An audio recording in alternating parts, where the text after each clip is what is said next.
Assalamualaikum warahmatullahi wabarakatuh. Bertemu lagi dalam mata pelajaran Bahasa Indonesia. Kira-kira apa yang kalian lakukan ya selama liburan 2 minggu kemarin? Sepertinya menyenangkan. Walaupun kalian di rumah aja dan tetap mematuhi protokol kesehatan, semoga kalian tetap sehat dan bahagia. Nah, untuk pembelajaran kali ini kita akan kembali lagi bersama-sama belajar tentang bahasa Indonesia. Setelah kalian pada semester 1 mempelajari tentang teks eksposisi, pada pertemuan kali ini kita akan membahas teks yang sama-sama membicarakan tentang fakta. Kira-kira apakah perbedaan teks eksplanasi dengan teks yang akan kita bahas? Yuk kita sama-sama. Pada pertemuan kali ini kita akan mempelajari tentang teks eksplanasi.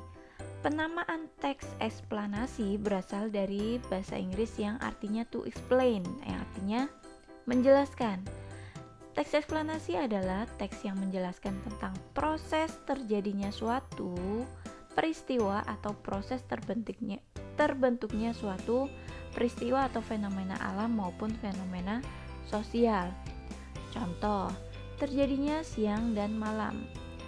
Terjadinya siang dan malam adalah fenomena yang kita rasakan setiap hari. Fenomena tersebut termasuk dalam fenomena alam.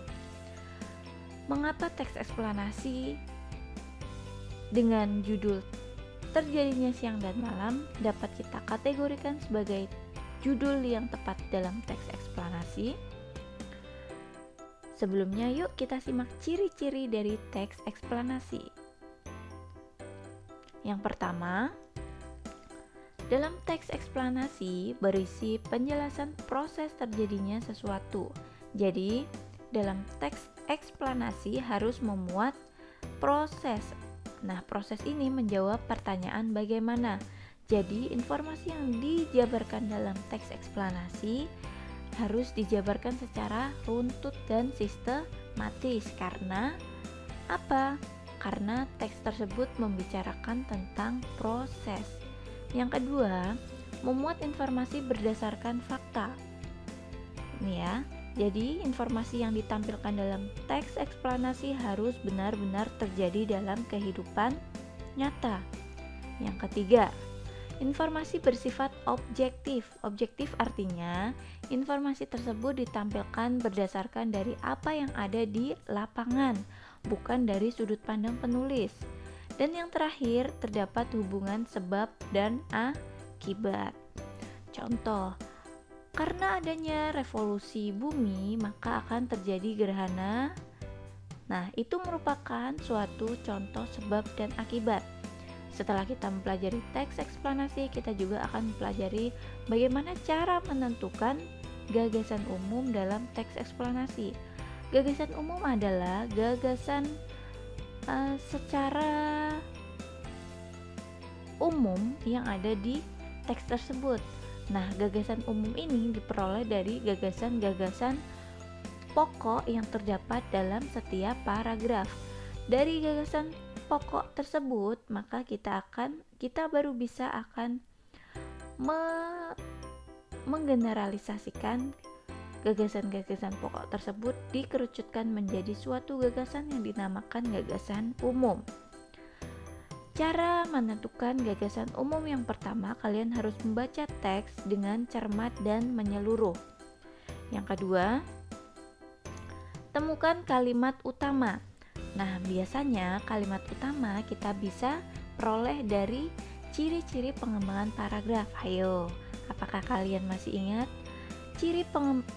Jenis-jenis pengembangan paragraf ada paragraf induktif, paragraf deduktif, dan paragraf campuran. Yang ketiga, kita dapat menentukan kalimat-kalimat utama tersebut dari ciri-ciri yang pertama, mengandung topik permasalahan yang dapat dijabarkan lebih lanjut. Yang kedua, biasanya sebuah kalimat lengkap dan dapat berdiri sendiri. Yang ketiga, dibentuk tanpa kata sambung atau transisi. Selanjutnya, kalimat utama memiliki arti yang jelas tanpa dihubungkan dengan kalimat lain.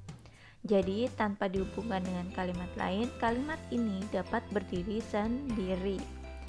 Yang kelima, pada paragraf induktif kalimat utama ditandai dengan kata kesimpulan. Paragraf induktif adalah paragraf yang kalimat utamanya terletak di belakang, betul sekali. Nah, karena terletak di belakang, jadi dalam paragraf induktif terdapat kalimat utama yang ditandai dengan kata kesimpulan.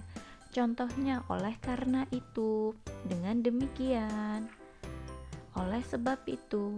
Nah, itu merupakan contoh kata kesimpulan yang terdapat dalam paragraf induktif. Yang terakhir, kalian dapat menyimpulkan gagasan pokok melalui inti dari kalimat atau melalui dari kalimat utama tersebut. Nah, setelah kalian mendapatkan gagasan-gagasan pokok setiap paragraf, selanjutnya kalian menyimpulkan gagasan pokok tersebut dikerucutkan untuk menuju suatu titik yang membahas tentang satu topik secara umum. Kalian buat dalam satu kalimat. Nah, kalimat tersebut kemudian kita menyimpulkannya sebagai gagasan umum.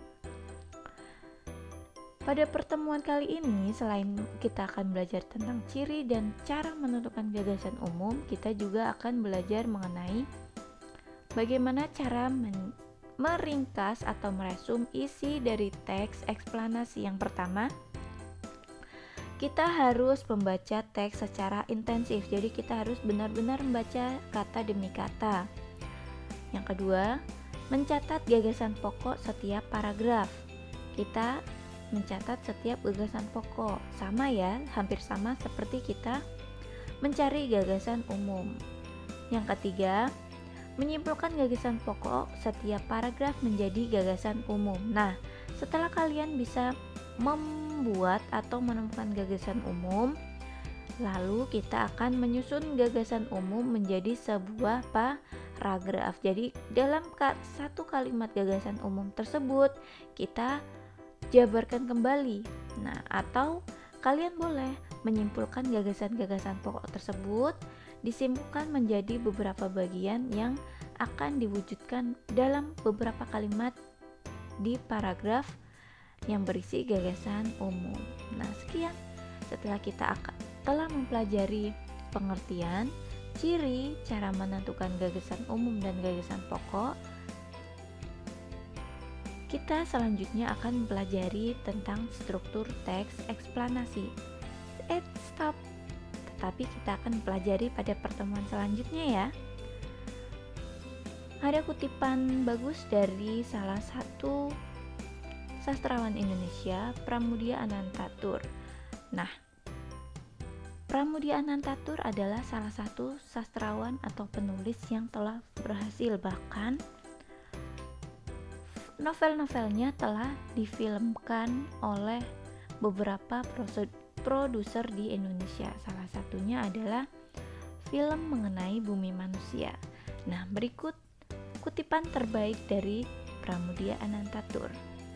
Orang boleh pandai setinggi langit, tapi selama ia tidak menulis, ia akan hilang dari masyarakat dan dari sejarah. Menulis adalah bekerja untuk keabadian. Sekian untuk pembelajaran bahasa Indonesia kali ini. Kita akan mempelajari teks-teks berikutnya, dan kita akan pelajari juga tentang struktur teks dan kaidah kebahasaan pada pertemuan selanjutnya. Sekian, wassalamualaikum warahmatullahi wabarakatuh.